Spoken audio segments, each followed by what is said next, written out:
Welcome, everyone, to the January 29th, 2026 Thomas Paine Birthdate Celebration Social Hour. I want to thank Christopher Cameron for co-hosting the formal program with me tonight. Thank you, Christopher. I always enjoy doing events with you. We will kick off this segment with a greeting from Zenos Frudakis, who is ready to deliver a toast, show us the Thomas Paine statue, and discuss possible plans for the Washington, D.C. Memorial. Welcome, Zenos. Did you get my note, Margaret? I sent you a little text. No, I've Let me been, show you. While you were talking about George Lober, Georg Lober, maybe it was a Danish name, and I looked down at my tools, and there's his initials on my sculpture tools that he carved. The sculptor of the bird tongue of the piece. See the right that's here. See? fantastic. GL. I have many tools of sculptors who were once breathing and sculpting marvelous monuments, and I just thought it's in my hand. That's kind of nice. What Um, a, what a great coinkydink. yeah, it is a unpronounceable event, but yes. So that's fun. I have some of his clay too. Rosalie and I went to his estate after he died. I think it was after 1961 when he died, and had marvelous hand carved tools. See, they're not just tools that these are tools that he probably made himself because he was a sculptor and he would have made tools for a particular project. If he wanted to work on an ear, he would make a tool to help him with the ears or with the nose or the eyes and so on. And so these are handmade. Oh, And yeah, it's nice to have. I've got others that have people's initials on them. I started putting on some of my tools, but anyway, it's fun. Isn't that an interesting coincidence? very. So from one Thomas Paine, he worked on that. His tools worked on that sculpture, and now his tools are working on this Thomas Paine. This is a kind of continuity. Anyway, a history. So, do you want to propose the first toast to Thomas Paine? Well, after a long night, I'm not going to say very much, and so much has been said already. But what I will say is that I think I want to toast his relevancy to today. And even though he died some time ago, that his common sense view that we should not have a king in this country um, is, or lording over our country, is something that we can still adhere to. And I'd like to keep it simple and drink to that. Ching ching.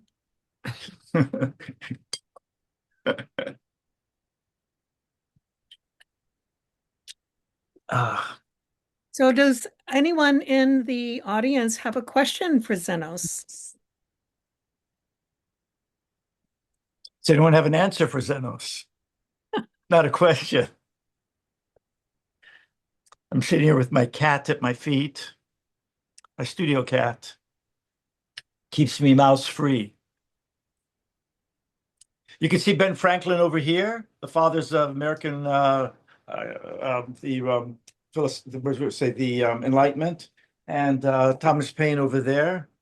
They were buddies.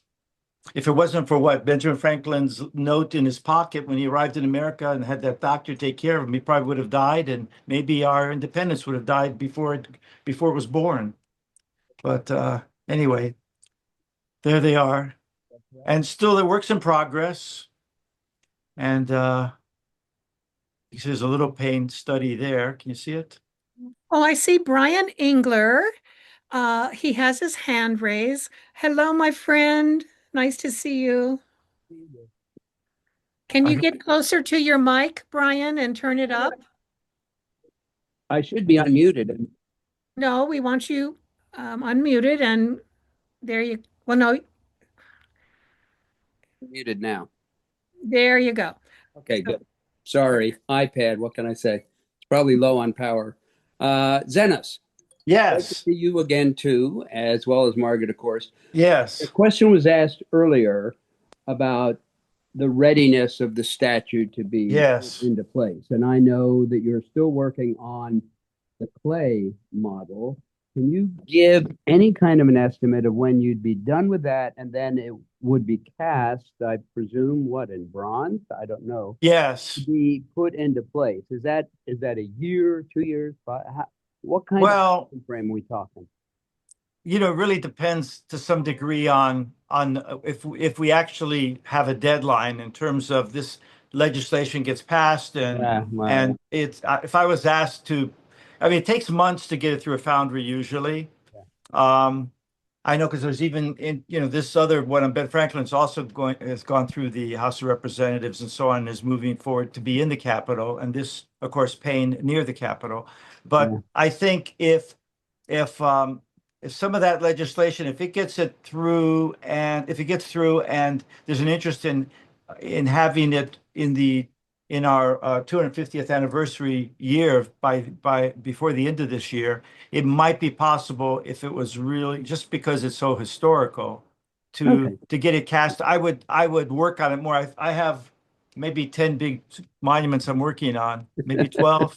So You're not I busy at would all, are you, Zen? shift a lot of, yeah, but just got a couple more jobs recently. So I would shift and put more emphasis on making, because it is historically important, and also because the pieces mean a lot to me. Okay. The figures, literally, not literally and figuratively, in their significance. And so I don't know if that doesn't happen. I don't have to maybe rush as much, except it's want it to happen in our lifetime. I appreciate it, Dennis, and I Yeah. appreciate How's your seeing health? the Are you gonna? small versions that you have brought to many of our meetings. Also, Yes. as a guy There's who one lives there. in See. Philadelphia, I like the Ben Franklin one too, so that's cool. Yeah. Thank you. He's I don't know if you knew Ralph that he used to play Franklin. There are a lot of we've seen a lot of Franklin impersonators and Oh Franklin. yeah, This one is for me the Enlightenment figure. That's why I created him with the key there for his electric, because he was the scientist in his sure. book, and the fur hat, which represent kind of Jean-Jacques Rousseau reference, Yeah, right, uh, right. and so he was Although very that's influenced. that's not Franklin in Paris or anything. We're not talking that, right? Well, I'm kidding. it I'm kidding. really is actually, yeah. Is it really? Yeah, this is Franklin kind of from that time, and he was, Yeah, very philosophical then, yeah, and of course when he was in England and got together with David Hume, yeah, and they were looking to the Enlightenment, the man who named the Enlightenment, Immanuel Kant, and yeah. so on. So Okay. anyway, so that's Well, what I'm thinking. I wanted, because as free thinkers, and Margaret and others in the Freedom from Religion Foundation, as we that philosophical aspect was important to me, and I wanted to just to show that. all right. Thank you very much. Sure, I don't Good know if luck, that's Margaret. helpful. Bye I bye. want to point Thanks, out to Margaret. everyone what's happening in between Franklin and Payne.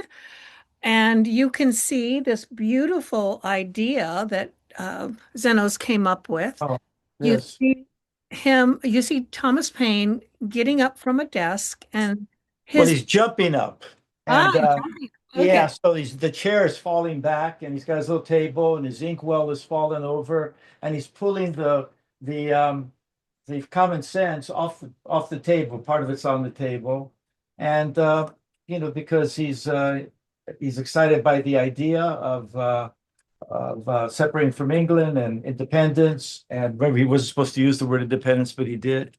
And so that was an idea. I thought if we had a more intimate, a space where it's more of a narrative, and it's not just a figure by itself. It depends really on the location and where we get to after going through the art commission. And there's a new art commission in Washington, and sometimes I we've been through this process. I've been through this process before with my Air Force Memorial that's in Arlington National Cemetery, and you start to go through the process, and there there are influences of our commission and other ones that come into play, and so you have to be prepared to adapt or go extinct. So I like the idea of evolution that someone mentioned. I've often thought that earlier. So that if they were deists, I think largely many of them because they didn't have 1859. They didn't have the Charles Darwin's Origin of Species yet to give them evolution as an answer to how things developed without the necessity of a deity. As a scientist said to Napoleon, that the deity was not a thesis that he recognized or something. I forgot the quote, but anyway, yeah, it wasn't necessary. So, yeah. Any more questions? Is that it? Well, it's a very important question to chat. I had to ask. From Kay Danowski. What is your cat's name? And may we see Oh, her? the cat, I it's don't a know. he. The cat might, okay. Yeah, he's on See the him. floor here. His name is Mr. Gray. The Mr. because he's a big cat and he requires some respect. And he's an old cat. We've had him for a long time. And I have another cat in the house. This is the studio cat, and the house one in the house is a Bengal cat, and they're both such characters. If you're a pet person, an animal person, that they are so amazing. I mean, you wouldn't want to put three bullets in their head like no, our what's her name? Gnome. No, Gnome. yeah, you would not be so quick to dispatch them if they were happy little creatures.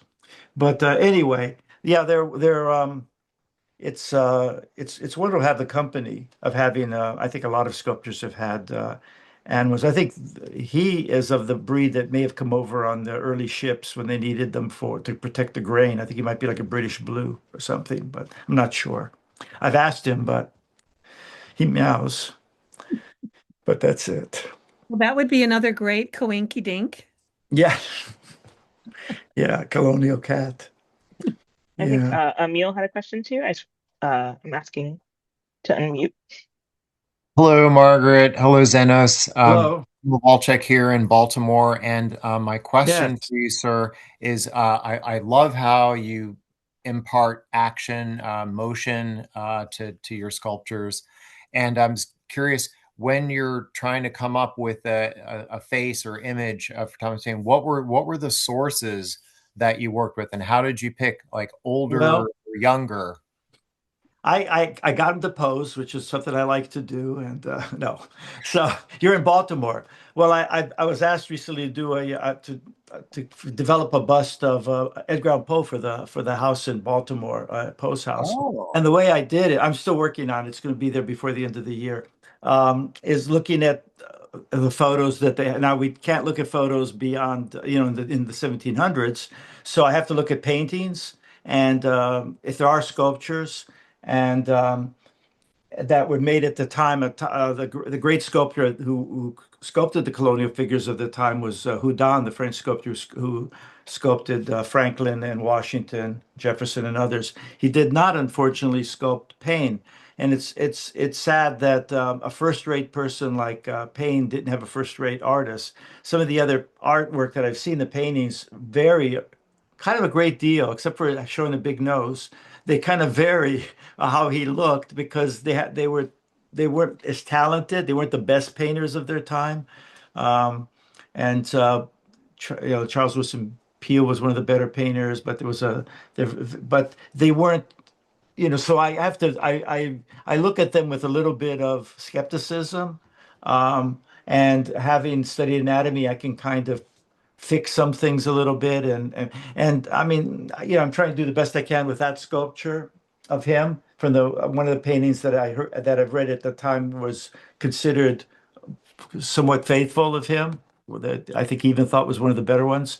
And so that's what you do. It's a little bit of archaeology and grave digging that goes on. And I read, listening to books while I work of Thomas Paine, and so that it informs my ears and goes into my fingertips and goes through my brain too, of course. And thank you. you want to make something a little bit poetic and not just a kind of mannequin with a costume on it. You want something to create something with some life and vigor, which he had certainly. And you get it from his writings. I've listened to his writings. And the interesting thing, and I'm still talking, is while I'm shaping him, he's shaping me. because you're learning about him and you're reading about him. I am anyway, and it's affecting me and and I like to think that by the time I finish a sculpture that I'm not the same person I was when I started it, and hopefully then when other people see the piece that they also would be somewhat affected by it and be changed even if a little bit. Inspired, I hope, because he inspires me. And anyway, is that an answer? Yeah, great one. Okay. And I saw Monty, you had your hand raised, so I'm just going to ask you to unmute. I don't know how much you might play with this idea, but we're trying to restore Thomas Paine to his rightful place along the founding fathers, because I'm a little comfortable with the term fathers, because what happened to our heroic women of the time? They don't get any news. Yeah. But I'm just curious, do we even have a list that we consider founding fathers based on the person on top of the list that contributes the most to perhaps the least but are recognized? How many founding fathers are there? There's a website. You can Google this, Founding Fathers. I like to use the word founders because I don't like the father, Mhm. the terminology. But on that website, they happen to list all these founding fathers by importance. And I was devastated when I found Thomas Paine under like 20 names. And Yeah. and I thought he would be surely up on the list, but he was not. So Yeah. maybe this memorial will be noticed that he is important and people want him to be recognized as such and put their money towards it, and we put our efforts towards it. And maybe that will change the dynamics that we are seeing right now for recognizing Thomas Paine. I hope so. Yeah, that was the whole idea of the sculpture, Margaret, that you had early on, wasn't it? That he wasn't getting the proper credit that he should get relative to Jefferson and Washington. I mean, even Washington said that he did a lot more with his pen than armies did with I think with their guns or something like that. And he was so important, and Annie Laurie mentioned it, and yet you went to Washington and there was no recognition, maybe because of the people, there was that, what Theodore Roosevelt said, the dirty little atheist, he called him. There was that bigotry about his free thinking and Well, what? obviously, Roosevelt never read The Age of Reason. He just made an assumption Yeah, yeah. everybody else is. He was such a well-read president. It's a shame he didn't. That's kind of he was one of those smarter. But there was, he was part of his class too, and but anyway. But I think, Margaret, you saw that early on, and that there was a need, there was a vacuum, there was in Washington. By not having a statue of him, there was not the recognition of what he represented, which we sorely need. We don't want kings, we want a democracy, we want, to as so many things that he represented. One of the first people to be against slavery that wrote about it, and was, said good things about Native Americans and so on.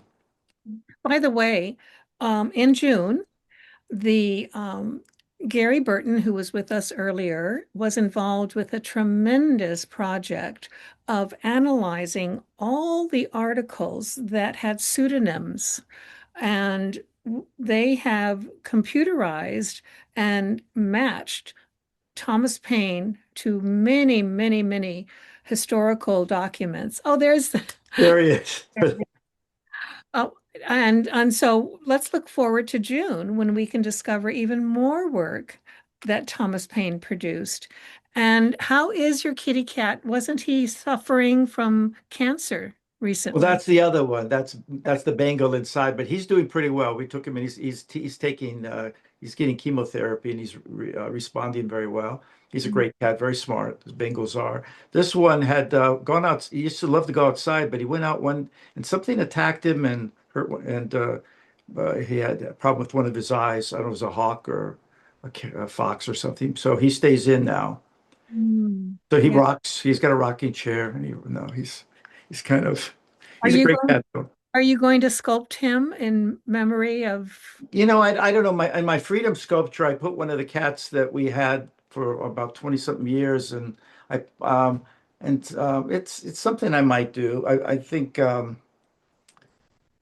it's yeah, it's they're important to our lives, and it's nice to give them some permanence, because things are so impermanent, and in life. Let's mention that Thomas Paine, he had a beloved horse named Buttons. Mm. And he had him during his stay in Bordentown, New Jersey, and wrote many letters expressing his love for Buttons. That's interesting. Oh, and by the Yeah. way, um, one of our supporters for the monument is a vegetarian group because Thomas Paine wrote about morality and taking care of animals equally with concern to humans. So they jumped on and said that they would be endorsers of the memorial. Well, that's great. Oh, there's a hand raised. Mark Paine, a relative, perhaps? Spelled the same way, isn't it? Yes. Last name. That's unusual. Payne changed his spelling, didn't he? Yes. He added the E because there was already enough pain in the world.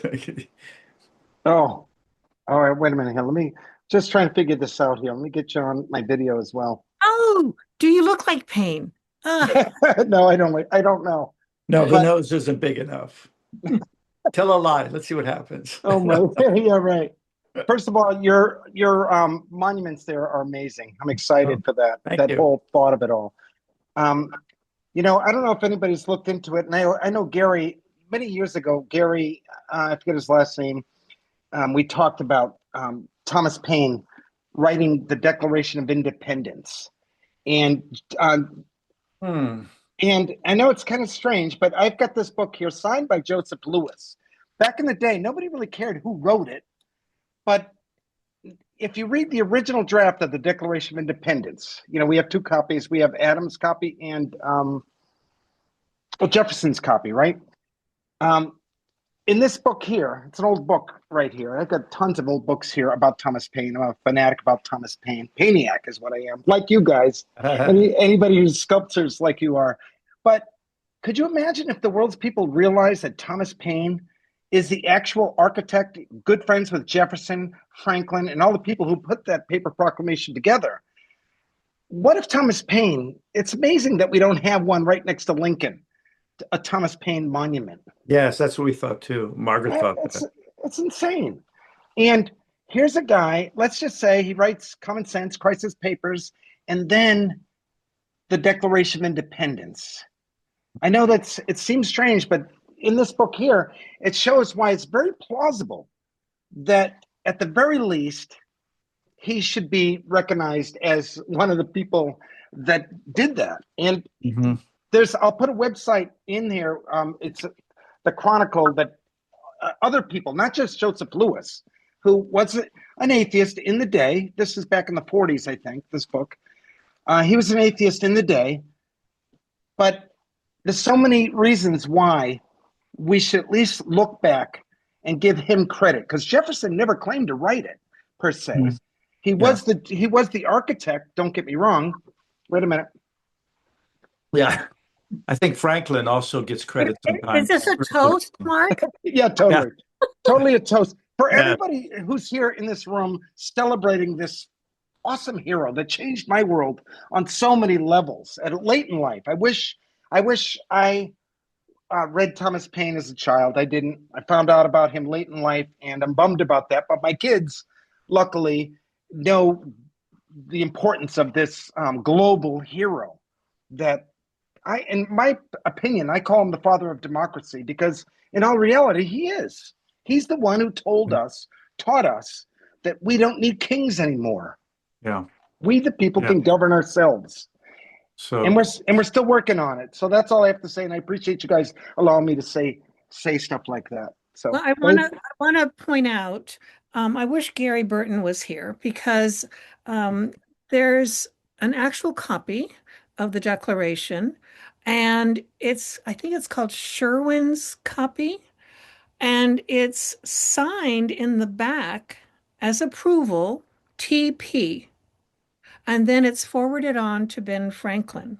There you are. And Oh my there's God. an article that I can send to you, Mark, if I would you love it. I'd love it. find me in the chat. I will. Give me your email address and I'll get you that article. It's fascinating. It is in a private collection and only 2 or 3 people can handle it at a time. But I think you'll be fascinated that we also can use the computer analysis to find out if how many words Thomas Jefferson, pulled from Thomas Paine. Because of course the American Crisis had been written, and there were so many things that sounded like Paine when Thomas Jefferson finally sat down to write the Declaration. So yes, we are looking at that strongly. Oh my God, I can't wait. Because Yeah. I know it, this book by Joseph Lewis, I don't know if you've heard of it, but he's not the only one who makes this claim. And so I would love to see, I would appreciate that so much I'll put my email. And actually, I love Joseph Lewis in that I feel like I am continuing his work. He got the stamp for Thomas Paine. I have it, yeah. And he got the golden statue in Thetford and the golden statue in Paris. And by the way, he did gold because he remembered that Napoleon said there should be a statue of gold in every city in the universe. Totally. I have this. This is the original copy of the Rights of Man right here. Is that a first edition then? Yes, it is. It is. Yes, it is. Wow. Yeah, I'm a fanatic about Thomas Paine, and I'm so glad people are finally, not that we weren't, we're all just hidden here. I have Cheatham's book too. His original, after Thomas Paine died, 1809, Cheatham wrote this nasty thing about Thomas Paine, right? His biography about him. Or Deist Unmasked. How many books? Look at this book. Oh my God. This book here, right when Thomas Paine died, they couldn't wait to slander him on so many levels. He didn't have a chance. And he said he was wrong and that he finally got it. He realized how important Thomas Paine was. But I would like to invite everyone, if they're interested in looking at the books that we have collected, thanks to David Henley, a fellow who left all of his Thomas Paine memorabilia to me. And I collected them all from his house. I categorized them into bins. I have all of the information about each item in a bin, and I'm selling them to earn money for the memorial. So if you're interested in looking at what the collection has, and if you're interested, I'll send you a link to the Dropbox files, and you can, at your leisure, see if there's anything you want. Could I ask one more question about the museum and the cottage? You got two separate entities there. And the cottage, many years ago, I used to go on my birthday. I'd always go and visit the museum and the cottage, right? I'm just wondering, is it still in the same hands of the person that was running it? I forget his name, John. How long ago was that? We're going 20 years now, of course, but I think the last time I knew, was it John? A guy named John was running the cottage part of it. Like you could. I don't know much about the past history, but I do know that in the hands of Suzanne and Gary, it's well maintained. It went through a terrible storm a couple of years ago, and they built it back up. And there's a schoolhouse on the grounds, which is great, a one-room schoolhouse and a well. So lots of interesting things to see there.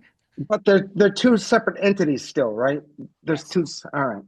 The Huguenots are in charge of the cottage, And the memorial building, which Edison helped finance, is in the hands of the Thomas Paine Historical Association. Oh, nice. Any other questions for Zenos? Or my cat. If you have questions. Well, should I propose a toast Sure. to help people be inspired? This is a toast to Thomas Paine. I better raise a glass in honor of Thomas Paine, born not merely in the year 1737, but born into history. We remember Thomas Paine not as a general or a statesman in uniform, but as a soldier of words whose courage stood shoulder to shoulder with those who faced muskets and cannons. With the cause of liberty seemed lost, he enlisted his pen in the darkest hour of the Revolution and gave strength to weary patriots. On the occasion of his birth 289 years ago, we honor a man who believed that freedom must be defended, not only on the battlefield, but in the minds of the people.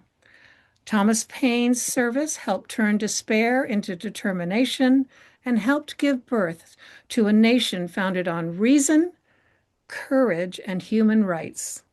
To Thomas Paine, revolutionary and fearless defender of liberty, may his words continue to inspire free minds and brave hearts. Good one.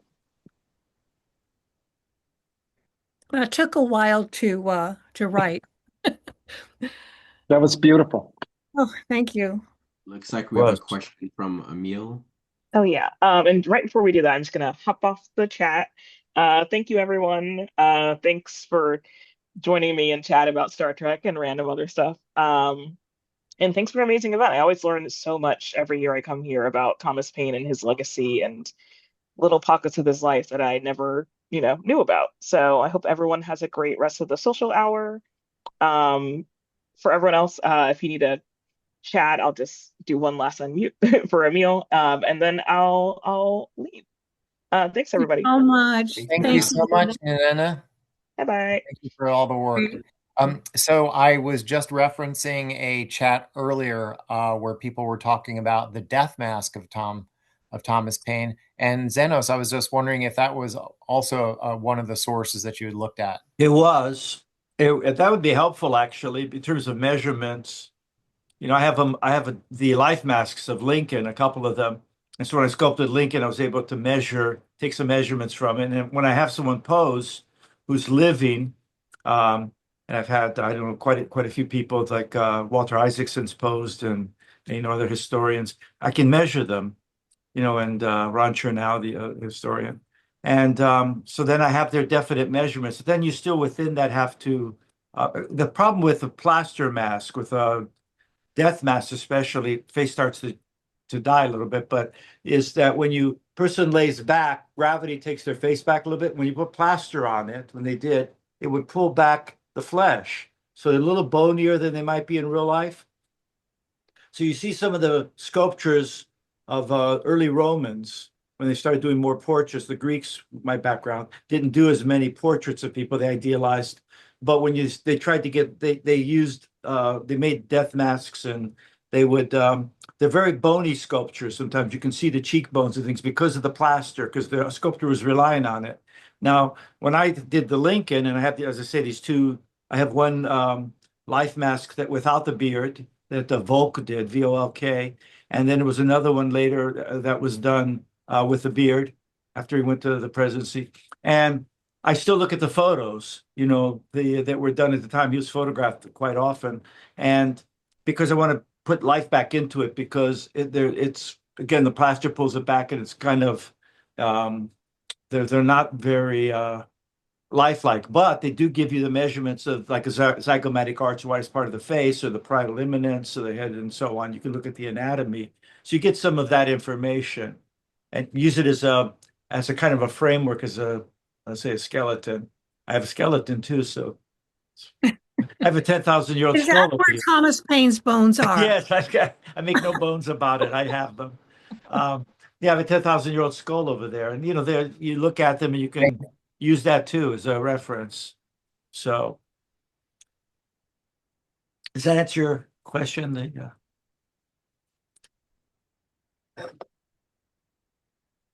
So anyone who would like to speak, raise your hand and I'll try to unmute you. Or if David Kondo is still here, he knows more about this stuff than I do. David, are you there?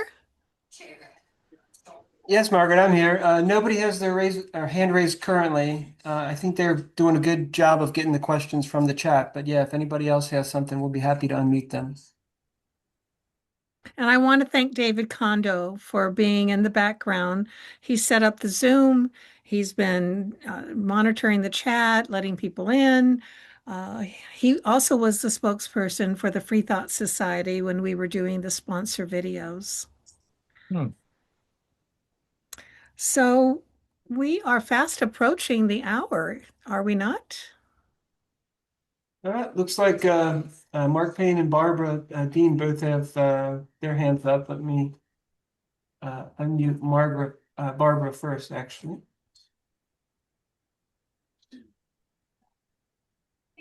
I just wanted to recommend Jack Kelly's book, Tom Paine's War.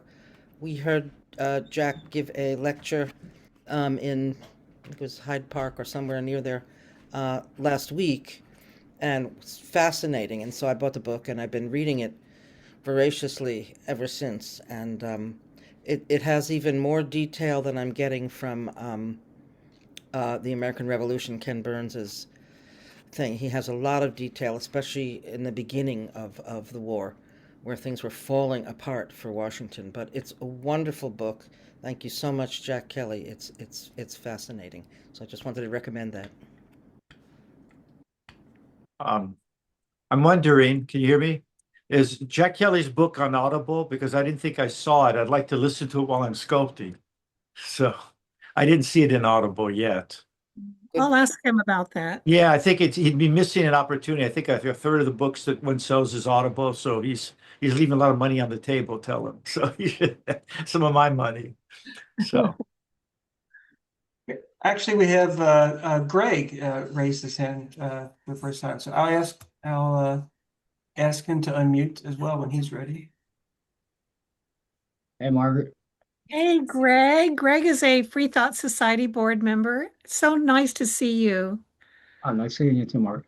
I just wanted to mention Zenos and his other works, especially all around the city of Philadelphia. The amazing art that he has all around the city. It's incredible. Oh, well, thank you. I mean, that's very kind of you. Now, how much do I owe you for saying that? I don't know. I mean, freedom sculpture to all the statues down at the Citizen Bank Park, and yeah, thank you. The statue that was taken away, and yeah, that happens. What you was live long enough. Away? Oh, I know which one. Yeah, yeah. I'm working on some animal sculptures now for a local zoo as well. I did some for the Elmwood Zoo. They're large animals, so they, each work. When I work on other sculptures, I can learn something on those. Then I bring them back to the Paine. They feed each other. You learn things. Even working on the jaguar I'm working on now, then you go back and you could get some of those elements that a jaguar has in a person, or if you're doing a horse or something. I did a buck, and there's it's interesting, kind of comparative anatomy. So and of course, Pedal. Pardon? Pedal, the elephant. Pedals. You remember Pedals, the elephant? Oh yes. Yes. Yeah. Yeah, I got in the cage with that elephant. That was interesting. Yeah, see the little pedal behind you there. Yes, can you see where is that? It's back behind. There's the boy that was on the elephant. Behind Ben Franklin on the other side of you.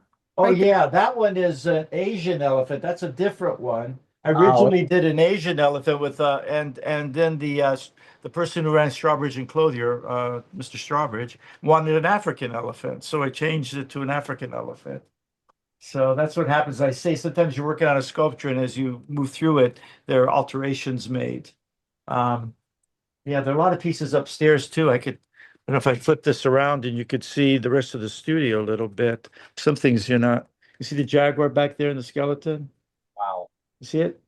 Yeah, so there's a lot of things there. There's, like I said, there's at least 5 big pieces here, a couple of 8-footers, and then there are a lot of pieces upstairs. Bus. Richard Dawkins is up there in clay. He posed at one point. And so there are just a lot of, it's a long life of work and still have maybe a few pieces in me.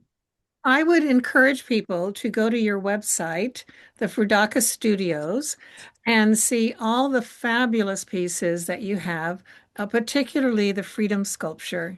Yes. I was on a tour bus in Philadelphia, oh my gosh, like 25, 30 years ago. No, 25 years ago. Is that when it went up, Zenos? It went up in 2000. 2000. So 25 years ago. Yeah.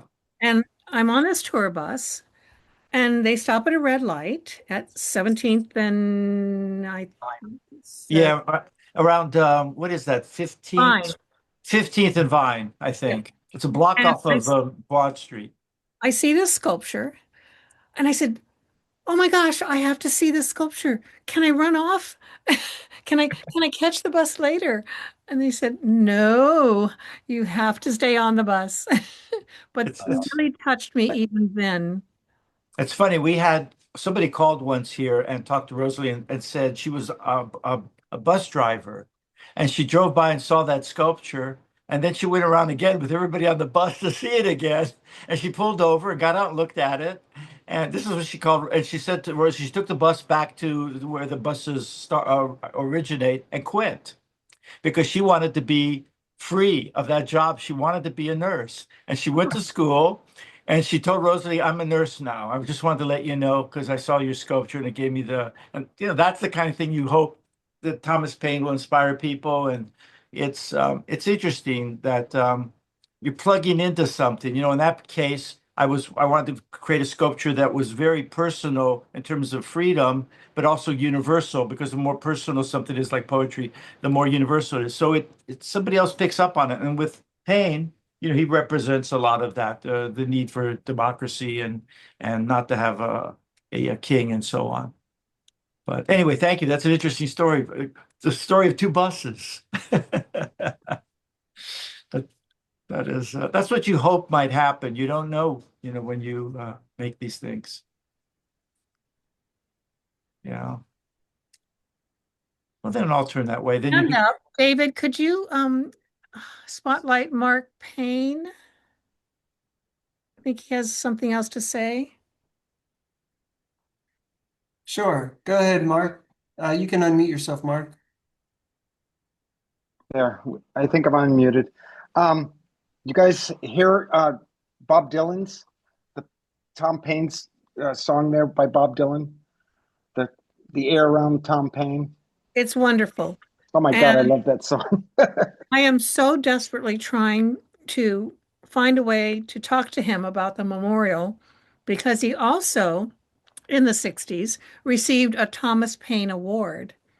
And actually, his speech did not go over very well. But he did get photographed in his office after that. And you can see a picture of Thomas Paine, or, a facsimile of a portrait. And he makes no hidden agenda about Thomas Paine and in the song, but I can't reach him. He's a very, very solitary person. So if anybody knows anybody that can get me closer to that man, then I would appreciate it. And let's keep trying. We've got to find a way. It's interesting. Is Christopher still here? Yep. Oh, wow. Our professor is keeping late hours. Do you have any thoughts, Christopher? Just that it's really been a pleasure to co-host this with you, Margaret. It's always wonderful working with you. I think this is the second time I've co-hosted, maybe in 3 years. I think I did it 2 years ago. Yes. So yeah, this has just been a really incredibly well-run program. Thanks to you and David and Hyder and Nena for just a wonderful production. And thank you to everybody for your intellectual engagement, your questions. This has just been a really wonderful evening. I've learned quite a bit, and I hope everybody on the call has too. Thank you. Thank you. And I want to ask people, if they're interested, to look up the production that was mentioned by Christopher Cameron. It's called The Anti-Slavery Efforts of Thomas Paine. It's on the Thomas Paine Memorial Association YouTube, as well as the Free Thought Society YouTube. And I thought that production was incredible. And then if you want to learn more about deism, we hosted a program, and I think it's entitled, What Exactly is Deism? And we had a representation from the world deists. I've forgotten the exact name. Amber. Her name is Amber Quinto. And she did a fabulous job explaining what deism is and why Thomas Paine had chosen that as his belief system. So those are two things I'd highly recommend for you to check out when you get a chance. I was just thinking, Margaret, that I think Paine brought us together. The Knowledge is Power, there's a relief of Paine on there. And you saw the sculpture, and people told me about you, that I need to meet you, and who had seen the sculpture. And Thomas Paine was one of those people that had to be part of a sculpture that had to do with knowledge being powerful and his words being powerful. So, well, that was an article written in the American Humanist Association magazine. yes. And I called them and said, would you mind finding out if Zenos would appreciate a call from me? And Zenos did. And someone called me and said, you got to meet Margaret. She's a force of nature, a pantheist. Yeah. So that's great. So Paine, we go way back with our Paine. Yes. Yeah. And we keep going forward. Yes, and forward with our Paine. And so Mark has his hand raised again, and I think we should probably say goodnight after Mark has his last words and you have your last answer. Mark? Yes, thank you so much for allowing me to speak one more time. But I think it's very important, like the Declaration of Independence, the original draft, it's so important that a lot of that kind of confirms that Paine wrote it. The slavery clause down there's an awesome clause talking about slavery in it. It was voted out, unfortunately, but if it stayed in there, we wouldn't have had to have a civil war in the first place. But that's just an interesting thought, and I came up because you guys were talking initially about that. Not many people know about the original draft of the Declaration of Independence and the importance of it. And so I appreciate you guys talking about all this. Excited about it. I've been a fanatic for many years, and I know you guys are too, especially those who create amazing stuff like you guys are doing. So I appreciate you, and I will get in contact. Well, make sure to donate at least $17.76, please. So Margaret, that's the reason that Paine broke with Thomas Jefferson, his good friend, was over slavery. He wrote him, and I resent what happened with that. Evidently Jefferson had a good painting of Paine, and he slashed it, and I could have used that as a reference. Well, we can still find the painting and take a picture of it and have AI reconstruct it. There we go. If we can find the painting, but what a shame, and maybe that's it's in Jefferson's. It does exist? Yes, it does. Oh, great. Yeah, that'd be great to have that. That happens to paintings from time to time. Well, let's make that our next project. So. Yes, I'd like to see that. Do you know who painted it? A French painter. It was commissioned by Jefferson in France. Maybe it's a better one than I don't know why I haven't seen it. I don't think. Do you have a picture of it? Does it exist? I think I can find one. Okay, great. Send it to me, please. Okay. See if I have it already and I don't know it. I don't remember the slashing. Right. Well, everyone, it's time to say goodbye, and I really appreciate all the support and love and enthusiasm about my hero and everyone else's hero. I hope you enjoyed tonight's event and that you become a Thomas Paine enthusiast if you are not already. And I look forward to next year when we will find a different subject and explore it and give you some information you've never heard before, whatever subject. So thank you, Zenos, and Oh, you're welcome. Thank you. thank you, Christopher. Love you so much, and David and Hyder and everybody else involved in this production. See you next year, everyone. Bye. Bye. Bye.